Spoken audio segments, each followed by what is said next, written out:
নমস্কাৰ আসামিজ গুৰু ইউটিউব চেনেললৈ মই নৱদৰাই স্বাগতম জনাইছো।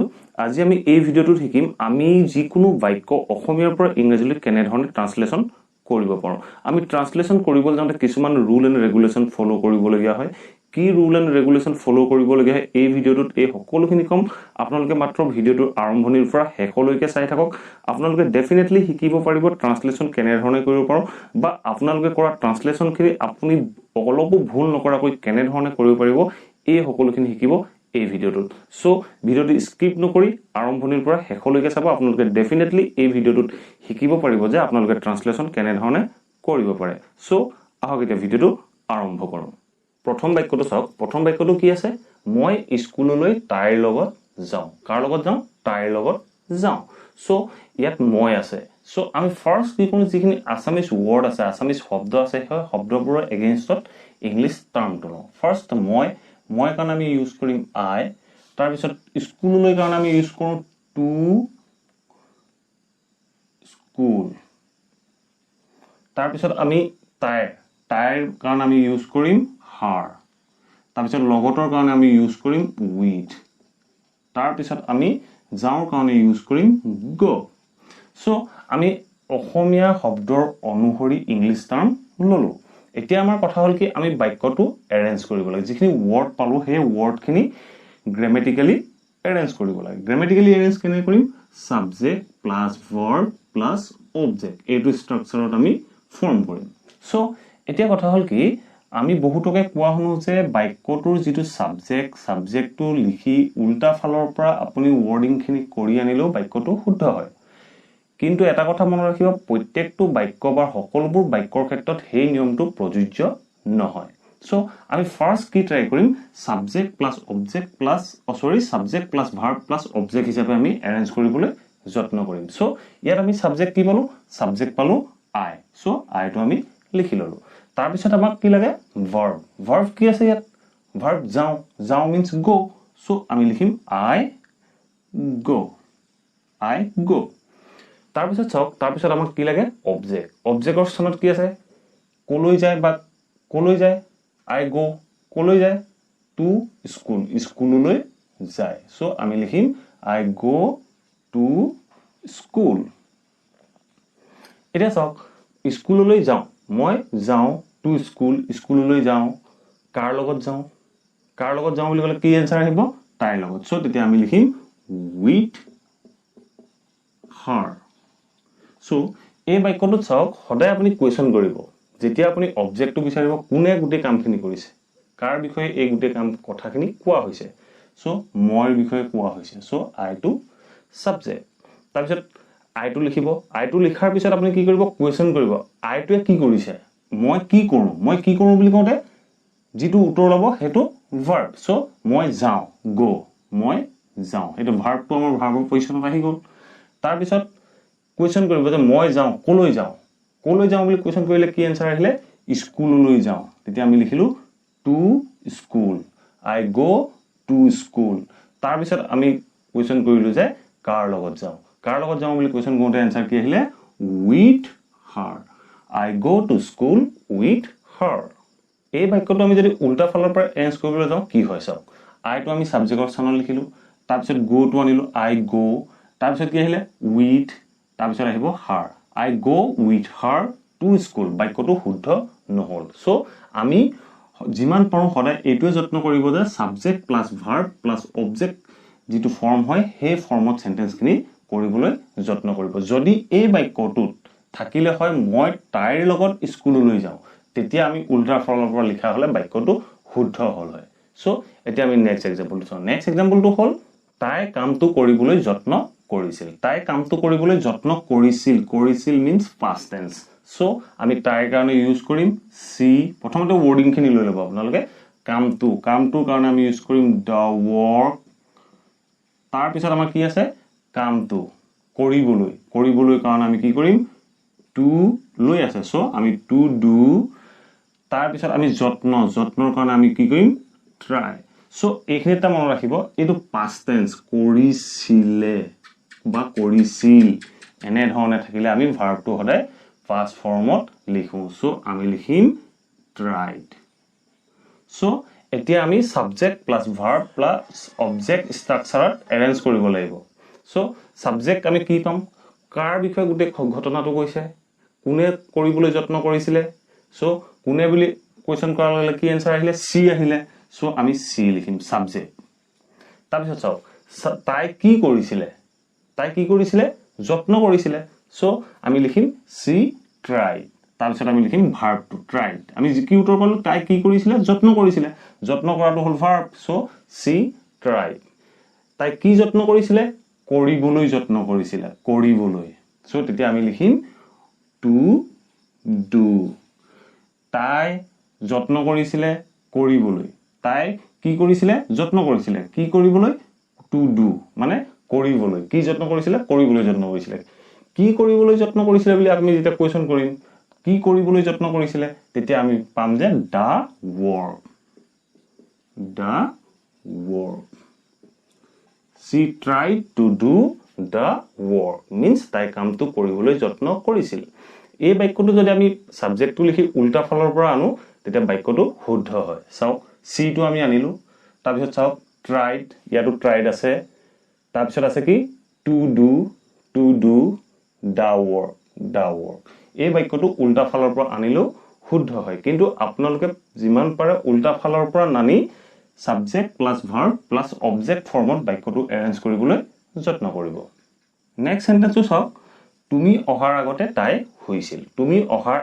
তাই হৈছিল past tense তাই হোৱা কামটো আগত হৈছিল অহাৰ আগতে অহাটো past tense সো যেতিয়া past tense বুজাব যেটো কাম আগত হোৱা বুজায় হেতু সদায় আমি past perfect tenseত লিখো আৰু যেটো কাম পিছত হয় তাক আমি simple pastত লিখো এটো এটা গ্ৰামাৰৰ ৰুল হয় সো আমি প্ৰথমতে কি লিখিম তাই আহিছিল তো সো ফাৰ্স্ট আমি কি কৰো ইংলিশ টাৰ্মখিনি লৈ লওঁ আমি ইংলিশ টাৰ্মখিনি লৈ ললো তুমি কাৰণে আমি ইউজ কৰিলো ইউ অহাৰ কাৰণে আমি ইউজ কৰিলো কেম কাৰণ এটো past tense হয় simple past তাৰ পিছত আগতে কাৰণে আমি ইউজ কৰিলো v4 তাৰ পিছত তাইৰ কাৰণে ইউজ কৰিলো সি তাৰ পিছত হুইছিল কাৰণে আমি ইউজ কৰিলো had slept সো এতিয়া আমি সাবজেক্ট প্লাস ভাৰ্ব প্লাস অবজেক্টৰ মতে লিখিব লাগিব আৰু আমি যেটো past perfect tense হেতু বাক্যটোৰ আৰম্ভণি লিখিম past perfect tense কি আছিল she had slept সো আমি লিখিম যে she had slept এতিয়া আপুনি কোৱেশ্চন কৰক she had slept ৰ পিছত আপুনি কোৱেশ্চন কৰক তাই হৈছিল কেতিয়া হৈছিল বুলি কোৱেশ্চন কৰক তেতিয়া আমি কাম before he অহাৰ আগতে তেতিয়া আমি আগতে কাৰণে ইউজ কৰিম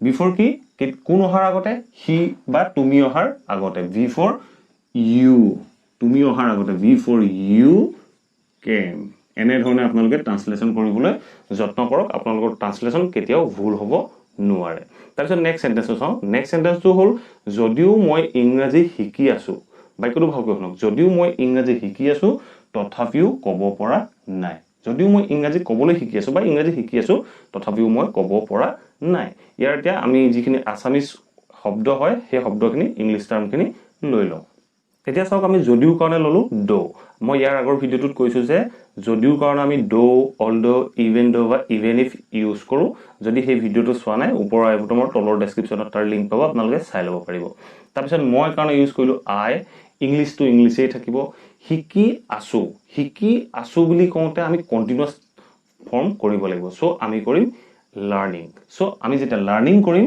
তেতিয়া আমি am ইউজ কৰিম I আছে কাৰণে আমি am ইউজ কৰিম তাৰ পিছত আমি কি ললো তথাপিও কাৰণে আমি yet ললো yet আমি তেতিয়াহে লম যেতিয়া আমি এই যদিওৰ কাৰণে although ইউজ কৰিম যেতিয়া আমি although ইউজ কৰিম তেতিয়া আমি yet তথাপিও কাৰণে ইউজ কৰিম কেনে ধৰণে ইউজ হয় মই নেক্সট এটা ভিডিও বনাই আপোনালোকক yet though although এইবিলাক কেনে ধৰণে ইউজ হয় মই নেক্সট এটা ভিডিওত আপোনালোকক কম তাৰ পিছত চাওক তাৰ পিছত আছে কি তথাপিও কাৰণে আমি yet ইউজ কৰিলো ক'ব পৰা নাই ক'বটো আমি স্পিক পৰাটো can নাইটো not আমি ইয়াত I ইউজ কৰিলো কিয়নো তথাপিও ইয়াত মইটো লুকাই আছে তথাপিও মই ক'ব পৰা নাই সো এই বাক্যটো আমি গ্ৰামাটিক্যালি কাৰেক্ট মানে আপোনাৰ এৰেঞ্জ কৰিব লাগিব সো আমি গ্ৰামাটিক্যালি কেনেকৈ এৰেঞ্জ কৰিম এনে ধৰণৰ বাক্যবোৰত আমি কি হয় although টো সদায় আৰম্ভণিত লিখো সো আমি although আৰম্ভণিত লিখিলো although তাৰ পিছত আমাক কি লাগিব তাৰপিছত আমাক সাবজেক্টটো লাগিব সাবজেক্ট কি আছে সাবজেক্ট আছে I so although I যদিও মই কি শিকি আছো so শিকি আছো তো আমি ইংৰাজীত কেনেকৈ কম শিকি আছো I লগত আমি am ইউজ কৰিম কন্টিনিউয়াস টেন্স তাৰপিছত am ৰ পিছত কি আছে লাৰ্নিং so আমি লিখিম though I am learning মই শিকি আছো কি শিকি আছো English though I am learning English মই শৰ্ট ফৰ্মতে লিখি দিছো though I am learning English যদিও মই ইংৰাজী শিকি আছো তাৰ পিছত চাওক তথাপিও মই ক'ব পৰা নাই তথাপিও কাৰণ আমি কি ইউজ কৰিছিলো yet তাৰ পিছত চাওক মই কাৰণ আমি ইউজ কৰিছিলো yet I আকৌ আমাক সাবজেক্ট লাগিব yet I তাৰ পিছত আমাক be verb বা auxiliary verb যেটো আছে so yet I can তাৰ পিছত not আছে তাৰ পিছত সদায় আমি be verb বা auxiliary verbৰ পিছত not টো লিখো so মই শৰ্ট ফৰ্ম লিখিছো yet I can't তাৰ পিছত আমি লিখিম verb yet I can't speak so বাক্যটো কি হ'ল although I am learning English yet I can't speak although I am learning English yet I can't speak আমি এনে ধৰণে বাক্যখিনি কৰিব পাৰো বা আমি এনে ধৰণে ট্ৰান্সলেট কৰিব লাগে আপোনালোকে এই উল্টা ফালৰ পৰা অহা প্ৰসেসটো নাযাব সেই প্ৰসেসটো আপোনাক ইংৰাজী শিকাত বা ইংৰাজী ক'বলৈ বিশেষ সহায় কৰিব বুলি মই নাভাবো আমি নেক্সট সেন্টেন্সটো লৈছো এটা ইন্টাৰোগেটিভ সেন্টেন্স এই সেন্টেন্সটো কি হয় তাৰ গাড়ী আছে নে আমি কেনে ধৰণে কৰিম তাৰ গাড়ী আছে নে আমি ফৰ এক্সাম্পল হিচাপে আপুনি লিখি লওক তাৰ এখন গাড়ী আছে সো আমি লিখিম he has a car তাৰ এখন গাড়ী আছে সো এই বাক্যটোত চাওক ইয়াত has আছে এই has টো as a main verb হিচাপে কাম কৰি আছে কাৰণ এই বাক্যটো subject plus verb plus object ফৰ্মত থাকিবলৈ যাওঁতে ইয়াত এই has টোৱে as a verb হিচাপে কাম কৰি আছে যেতিয়া আমি এই বাক্যটো ইন্টাৰোগেটিভ সেন্টেন্স কৰিবলৈ যাম তেতিয়া আমি এটা অক্সিলাৰি ভাৰ্ব বা বি যদি ভাৰ্বটো সেন্টেন্সটোত বি ভাৰ্ব আছে তেতিয়া বি ভাৰ্বটো আমি আগত লিখিম যদি বি ভাৰ্ব বা অক্সিলাৰি ভাৰ্ব নাথাকে তেতিয়া আমি ডু ডাজ আৰু ডিডৰ সহায় ল'ব লাগে সো মনত ৰাখিব প্ৰেজেন্ট টেন্সত ডু আৰু ডাজ আৰু পাষ্ট টেন্সত ডিড সো এইটো এটা প্ৰেজেন্ট টেন্সৰ বাক্য প্ৰেজেন্ট ইনডিফিনিট টেন্সৰ সো present indefinite tense হোৱাৰ উপৰিও এই যেটো সাবজেক্ট আছে সাবজেক্টটো থাৰ্ড পাৰসন সিঙ্গুলাৰ নম্বৰ হোৱাৰ কাৰণে আমি ডাজৰ